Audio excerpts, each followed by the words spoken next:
मध्य प्रदेश के मंदसौर बाबा बागेश्वर धाम श्री धीरेन्द्र शास्त्री जी की कथा का आयोजन किया गया। उस पंडाल की अद्भुत तस्वीरें देख आप भी चौंक जाएंगे। लाखों की तादाद में लोगों का वहां आना हुआ। हमने भी सोचा हम भी जाएंगे और बाबा श्री धीरेन्द्र शास्त्री जी के दर्शन करके आएंगे और उनका आशीर्वाद लेंगे। लेकिन जब हम वहां पहुंचे तो हमारी गाड़ी 1 किलोमीटर दूर ही हमें खड़ी करनी पड़ी, क्योंकि पब्लिक इतनी थी कि हमारी गाड़ी पंडाल के पास ले जाना असंभव था। वहां से फिर हमने पैदल चलना शुरू किया और आसमान से आग उगलती गर्मी से जूझते हुए जैसे तैसे हम पंडाल के नजदीक पहुंचे तो देखा पंडाल के चारों ओर लोगों की इतनी भीड़ थी कि हमें कुछ भी दिखाई नहीं दे रहा था। थोड़ा उछल कूद के भी देखने की कोशिश की परंतु कुछ दिखाई नहीं दिया। फिर हमने सोचा कि पंडाल की दूसरी तरफ जाके देखते हैं और हम निकल पड़े दूसरी ओर से देखने के लिए। और जब दूसरी तरफ पहुंचे और वहां देखा लोगों की हालत यहाँ भी खराब है। गर्मी से परेशान लोगों को सही से ऑक्सीजन भी नहीं मिल रहा था।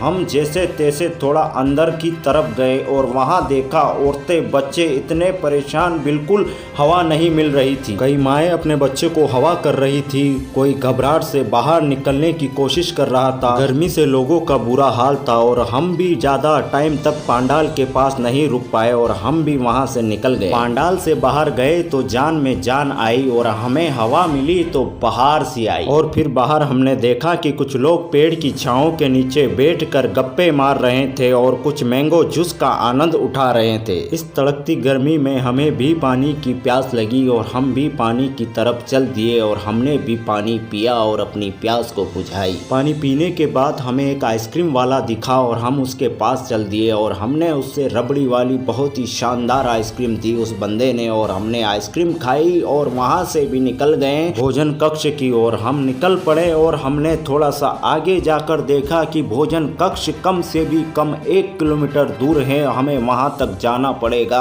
और हम जैसे तैसे पैदल भोजन कक्ष की ओर निकल गए। रास्ते में बहुत लोग मिले जो खाना खाकर आ रहे थे और कुछ खाना खाने जा रहे थे हमारे साथ। और जैसे ही हम खाना स्थल पर पहुंचे हमने देखा कि लोग खाने का आनंद उठा रहे हैं और हम भोजन कक्ष की ओर गए जहां पर भोजन बन रहा था और वहां पर देखा बहुत ही गरम स्वादिष्ट खाना बना रहे हैं। ये देख हमसे भी रहा नहीं गया और हमने भी फटाफट प्लेट को उठाया और खाना लिया और खाना शुरू किया। बड़ा ही स्वादिष्ट खाना जो बनाया था, जितनी तारीफ करो उतनी कम है, क्योंकि इतने लोगों में इतनी अच्छी व्यवस्था करनी ये बहुत बड़ी बात होती है दोस्तों, बहुत बड़ी बात होती है कि इतनी पब्लिक है उसके बावजूद इतना स्वादिष्ट इतना अच्छा गरम खाना मिल रहा है लोगों को, ये बहुत बड़ी बात है। और फिर हमने खाना खाकर पंडाल के अंदर गए। वहाँ भी बहुत सारे लोग पंडाल में भोजन कर रहे थे। बहुत ही अच्छी ठंडी हवा आ रही थी। बहुत ही शानदार जो व्यवस्था थी उसे देखकर हमारा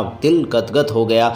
और वहाँ से भी हम निकल पड़े और वहाँ से निकलने के बाद हमने रास्ते में देखा वे दरबार खत्म हो चुका था और पब्लिक खाना खाने के लिए आ रही थी और इतनी तादाद में लोग खाना खाने आ रहे थे कि आप सोच भी नहीं सकते। बहुत ही अद्भुत नज़ारा था दोस्तों। खाना स्थल से हम फिर पंडाल के अंदर पहुंचे। वहां पर कैंप लगे हुए थे और वहां पर दवाइयां निःशुल्क मिल रही थी और बहुत सारी दुकानें भी वहां पर थी। ये सब देख हमें बहुत अच्छा लगा। इतनी तादाद में लोगों का आना और उनकी हर सुविधा का ख्याल रखना ये असंभव था, लेकिन उसको संभव किया गया। और हम भी बहुत चलते बहुत थक गए थे और हमने भी थोड़ा विश्राम किया और विश्राम करने के बाद वहां से निकल गए। दोस्तों हम आए तो थे बाबा बागेश्वर धाम के धीरेन्द्र शास्त्री जी के दर्शन करने के लिए, लेकिन वो हमारे लिए असंभव था, इसलिए हम दर्शन नहीं कर पाए। और इतनी भीड़ में इतनी गर्मी में हमारे लिए यहाँ रुक पाना भी असंभव था, इसलिए हमें घर की ओर चलना पड़ा। तो दोस्तों इसी के साथ मैं आपसे अलविदा चाहता हूँ। अगर ये वीडियो आपको अगर अच्छा लगा हो तो इसे लाइक करें, शेयर करें और सब्सक्राइब करें। थैंक यू सो मच ये वीडियो देखने के लिए।